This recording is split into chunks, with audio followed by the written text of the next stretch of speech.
तो भाई आज का दिन शुरू हो चुका है और एज़ यूजुअल आज भी मैं लेट ही उठा हूँ। 4 बजे से रिकॉर्डिंग है अदिति की और मैं रिकॉर्ड करूँगा, तो ये भी एक अलग एक्सपीरियंस है। तो अब रेडी होता हूँ, लेट उठा हूँ, 2 बज चुके हैं ऑलरेडी। अब रेडी होंगे और चलेंगे। बाल कटवाना बहुत दिनों से कोशिश कर रहा हूँ बट टाइम ही नहीं मिल पा रहा है। जल्द से जल्द कटवाता हूँ। अब बहुत ही ज़्यादा अजीब दिख रहे हैं अब तो। ठीक है, फिर रेडी होके मिलते हैं। तो भाई निकलने का टाइम हो चुका है लगभग। मैं रेडी हो चुका हूँ जैसा कि आप देख पा रहे हो। और आज बस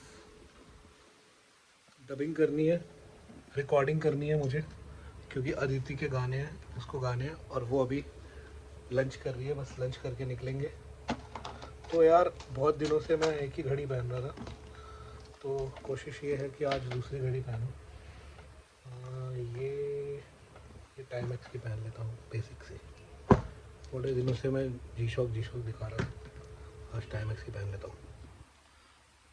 बाकी मिलते हैं स्टूडियो में।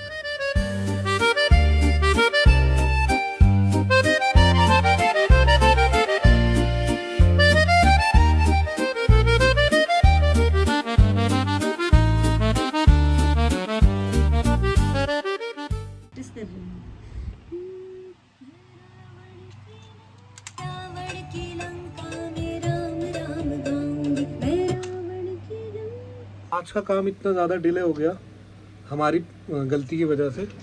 तो क्या मतलब मैं ये कह रही हूँ कि जो सॉन्ग माइक के पास मैं ये कह रही हूँ कि जो सॉन्ग मैं 5-6 मिनट्स में गा सकती हूँ और राउंड फिगर भी मान लो तो 10 मिनट्स में एक सॉन्ग हो जाता है इजीली, लेकिन उसमें 1 घंटा लग गया एक गाने में 1 घंटा लग गया, क्योंकि हमने लिरिक्स का कुछ इशू हो रहा है। हमने जो अंतरे लिखे थे एक्चुअली वो आधा ही गाना था। हमें लगा कि 4 लाइन का एक अंतरा है बट 8 लाइन का एक अंतरा है। तो 4 के मैंने 4 अंतरे लिखे थे, विच इज़ 4 4 16, बट उसका डबल है 16 और 16 32 लाइन्स लिखनी थी। तो अभी मतलब मैं बैठी हूँ रिकॉर्डिंग रूम में और अभी गाने बन रहे हैं, अभी एक तरीके से गाने लिखे जा रहे हैं, तो उसमें टाइम ऑब्वियसली लगेगा, तो उसके लिए मुझे वेट करना पड़ रहा है। तो ऐसा भी हो जाता है कई बार स्टूडियो में कि सिंगर रेडी है, सिंगर का फ्लो बना हुआ है, बट गानों के लिरिक्स में प्रॉब्लम आ गई है या कंपोजिशन या ट्रैक में कुछ प्रॉब्लम आ गई है। तो ऐसा होता नहीं है अमूमन, बट आज थोड़ा सा ऐसी ओकेजन है। बट चलो, बस मोस्टली सब अंतरे बन गए हैं, बस मैं एक अंतरा और बना रहा हूँ, एक गाने के अंतरे बचे हुए। आज ही टाइम एक्स वाली घड़ी पहनी और अभी हाथ करा और इसका स्ट्रैप निकल गया। काफ़ी पुरानी घड़ी है ये, आई थिंक 2021 में ली थी, 4-5 साल पुरानी है। तो इसका स्ट्रैप पुराना हो गया था, बट अब तो नया ही लगवाना पड़ेगा, इसकी सिलाई निकल गई है। तो ये सीन हुआ है और प्रॉब्लम तो बड़ी हो गई यार। गाने अब जाके कंप्लीट करें, कुछ सर ने भी लिखे थे, फूटी भी ने।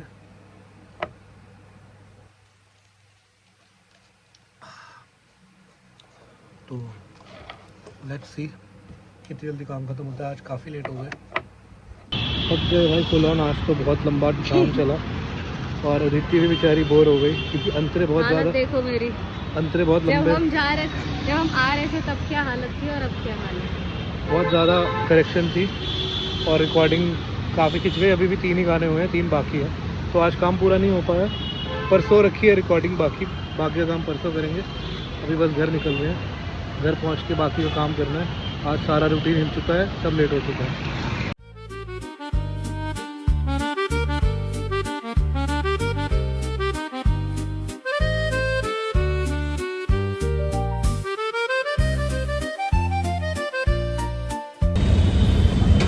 रात और जाम का टाइम बहुत गया, इससे मैं बच रहा था। टाइम क्या हो रहा है? 7:30 लगभग 8 बज रहे हैं और यहाँ जाम लग जाता है, इसलिए मैं सोच रहा था कि यार जल्दी निकल काम लेट होना ही था और वो हो ही गया। तो भाई घर पहुँच चुके हैं। सेटल डाउन होते होते टाइम लग गया क्योंकि यार इतना दिमाग खपाई करके आ रहे रिकॉर्डिंग में, और एक्चुअली गाने बहुत लंबे थे। मैंने 4 अंतरे लिखे हुए थे, बट वो एक्चुअल में 8 अंतरे थे। तो वहीं बैठकर किसी तरीके से कंप्लीट करा सारा। बट एनीवे 6 गाने थे, उसमें से 3 हो गए, 3 अब परसों करेंगे।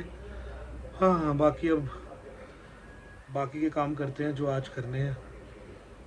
टू डू लिस्ट वापस से फिर से उसको अपडेट करना पड़ेगा क्योंकि काम बहुत सारा है और टाइम बहुत कम।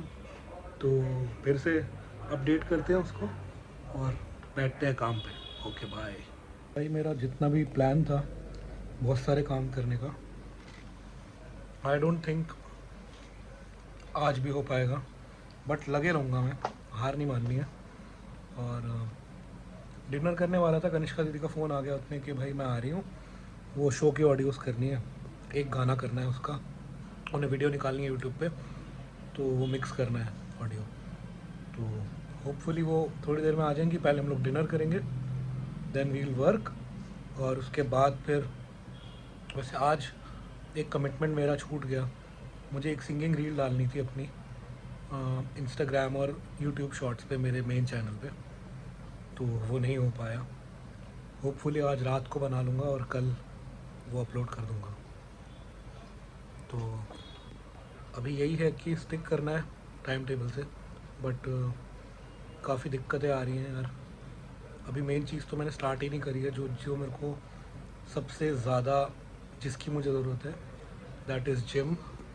और होपफुली मैं बहुत जल्दी स्टार्ट कर दूँगा। बस यार हर बार मेरे साथ यही होता है जब भी मैं जिम स्टार्ट करना की सोचता हूँ। कई बार मैंने स्टार्ट भी करा है, कई बार मैंने खुद से भी रिड्यूस करा है वेट बहुत, बट कुछ ना कुछ प्रॉब्लम ज़रूर आ जाती है। मैं दोष अपने आप को ही दूंगा, बट बहुत से लोग मुझे ये भी बोलते हैं कि it's a planetary phase, like my Shani की 7.5 is going on, it is in the last phase. So next year जुलाई में ख़त्म होगी आई थिंक, या जून में। तो जो भी है, हमें तो अपनी तरफ से काम करना है ना, हमको थोड़ी ना रुकना है। जो भी होता रहे, कोशिश करेंगे, नहीं होगा कल फिर कोशिश करेंगे, परसों फिर करेंगे, तरसों फिर करेंगे, बट हार नहीं मानेंगे। तो भाई अब बस कनिष्का दी का वेट कर रहा हूँ और थोड़ा बहुत कुछ छोटा मोटा काम कर रहा हूँ, फिर आगे की बात होगी बाद में। आज भी जल्दी उठ गया था और 1:30 बज चुके हैं रात के काम करते करते। स्टूडियो में भी आज ओवर टाइम हो गया और यहाँ भी बस ऑडियोज़ निकाल रहा हूँ। इन ऑडियोज़ के बाद मुझे और भी अपना कुछ काम करना है, पर्सनल काम, व्लॉग भी एडिट करना है। और कोई बात नहीं, तो अभी छोटा सा ब्रेक ले रहा हूँ, चाय पीने का मन कर रहा है क्योंकि नींद आ रही है और चाय पीनी ज़रूरी है।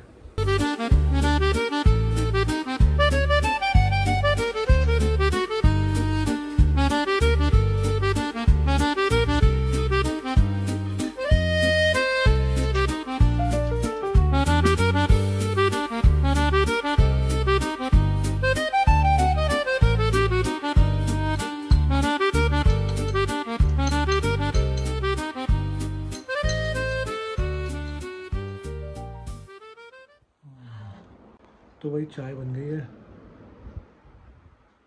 चाय पी रहा हूँ और कनिष्का दीदी के ऑडियोज़ कर रहा हूँ।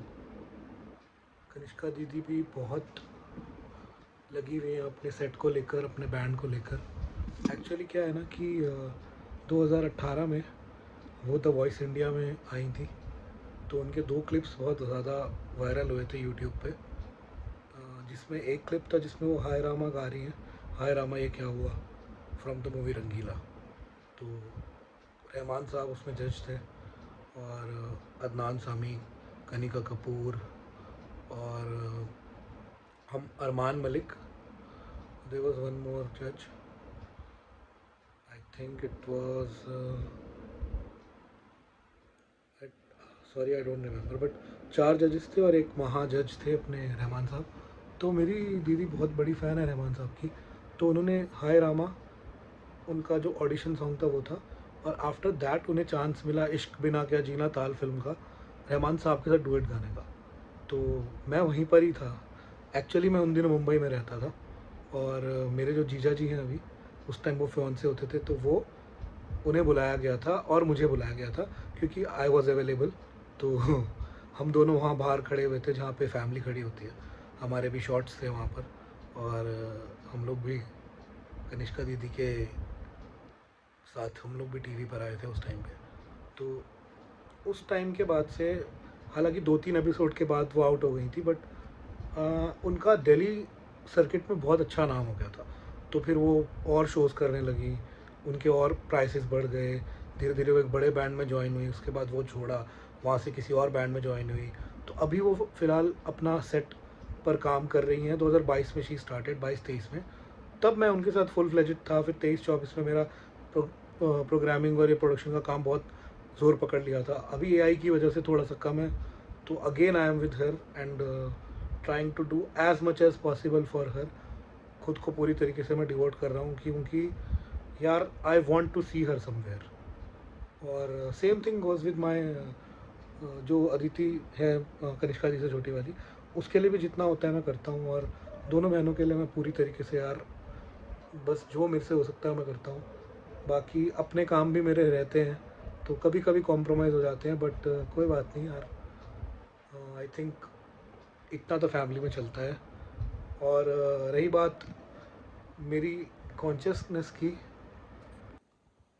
सॉरी भाई, इतनी देर से 30 FPS पे शूट कर रहा था, बहुत ही अजीब क्वालिटी आ रही होगी, बट स्टिल क्वालिटी हम दोनों लोगों के बीच में कभी भी बैरियर नहीं होनी चाहिए, और हमारी बातें ही सबसे ज़्यादा इम्पोर्टेंट होनी चाहिए। कहने के लिए ख्याल अच्छा है जब तक अच्छी क्वालिटी और बढ़िया कैमरा नहीं है, तब तक के लिए ये दिल बहलाने वाले थॉट्स अच्छे हैं। लेकिन मैं कहना चाहूँगा कि यार हाउ माई लाइफ चेंज्ड, और मैं इस पर बहुत वर्क करने की कोशिश कर रहा हूँ। आप लोगों को लग रहा होगा कि साले तू 2 बजे चाय बना के पी रहा है शुगर डाल के, और तू बातें कर रहा है कि वेट कम होना चाहिए था ऑन एंड ऑन। तो लाइफस्टाइल एक बहुत बड़ा रोल प्ले करता है। और जब से मैंने व्लॉगिंग स्टार्ट करी है, मेरा दिल कहता है कि मैं डिसिप्लिन में आ जाऊंगा, और देखते हैं कैसे होता है, फिगर आउट करते हैं। वही चीज़, सर मारेंगे दीवार पे जब तक दीवार टूट नहीं जाती है, ठीक है ना। तो कोशिश करेंगे इस पे भी। और मोटापे के ऊपर मैं एक बहुत जल्दी वीडियो लाने वाला हूँ, that how my weight changed my perspective and how it change people around me, जो मेरे आसपास थे। और मेरे वज़न बढ़ने के बाद उन लोगों का बिहेवियर थोड़ा सा मेरे प्रति बदल गया। तो यार ये सच है कि जब आप अपनी इज़्ज़त नहीं करते ना, तो दूसरे भी आपकी इज़्ज़त नहीं करते। तो मैं ना हाल ही में रघु राम का एक पॉडकास्ट देख रहा था प्रखर गुप्ता के साथ। मुझे बहुत मज़ा आया उस पॉडकास्ट में। रघु सर की चीज़ों को मैं बचपन से देखता आ रहा हूँ। रोडीज़ में आई थिंक सीज़न 3 या 4 से देख रहा हूँ, जब मैं इतना सा छोटा बच्चा होता था। क्योंकि मेरे बड़े कज़न्स हैं, मेरे बड़े सिबलिंग्स हैं, तो जिस घर में ना बड़े होते हैं, भाई बहन या सिबलिंग्स बड़े होते हैं, कज़न्स बड़े होते हैं, तो आप बहुत सारी चीज़ों से बहुत पहले ही एक्सपोज हो जाते हो जो आपको इतने छोटे में नहीं देखनी चाहिए थी। और ऑर्कुट 2008 में मैंने 7 या 8 में मैंने अकाउंट बना लिया था, सोचो। जस्ट मैंने अपने कज़न भैया से जिद करी थी, मुझे भी बनाना है, मुझे भी बनाना है। मैं 9 साल का हूँगा उस टाइम पे।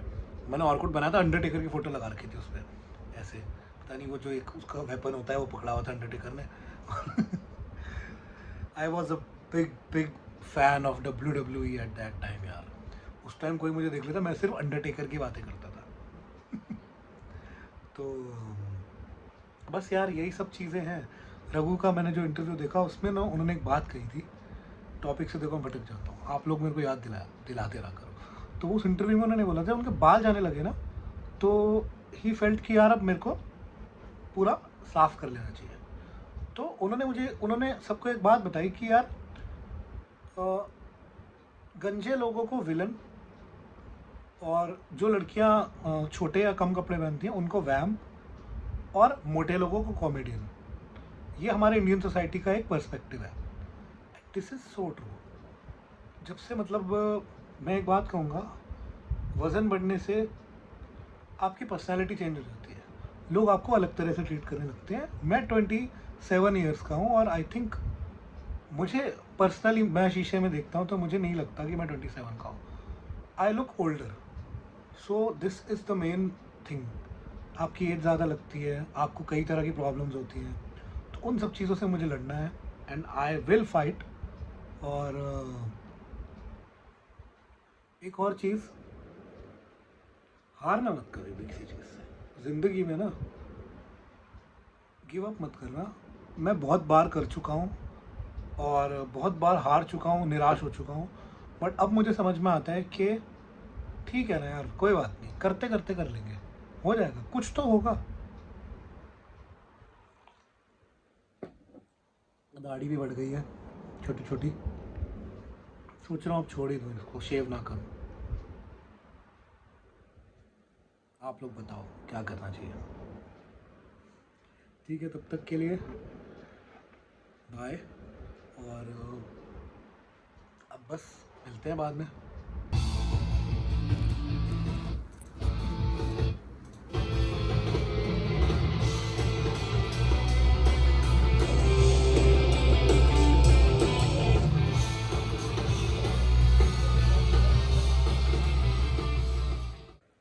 तो भाई फाइनली कनिष्का दीदी घर जा चुकी हैं, ऑलमोस्ट सुबह हो चुकी है। अब जाके उनके ऑडियोज़ ख़त्म हुए हैं और मेरी टू डू लिस्ट की बैंड बन चुकी है। नॉट बिकॉज ऑफ हर, उनका काम भी आज की लिस्ट में ही था, बट एक्चुअली एक काम लेट होता है तो सारा वो डोमिनो इफेक्ट की तरह सारा का सारा उसके पीछे से सट सट सट सट सट सट करके गिर जाता है। तो अब समझ में नहीं आ रहा क्या करूं, सो जाऊं या कुछ काम करके सोऊं, बट लग रहा है कि यार थोड़ा बहुत कुछ कर लेना चाहिए, क्योंकि सोना भी एकदम से नींद तो आएगी नहीं, 1 घंटा तो लगेगा नींद लाने में, क्योंकि इतने सारे काम के बाद आपके माइंड में सिर्फ वही सब चल रहा होता है। बाकी भाई कल मिलते हैं नेक्स्ट डे, तब तक के लिए शुभ रात्रि, गुड नाइट, बाय बाय।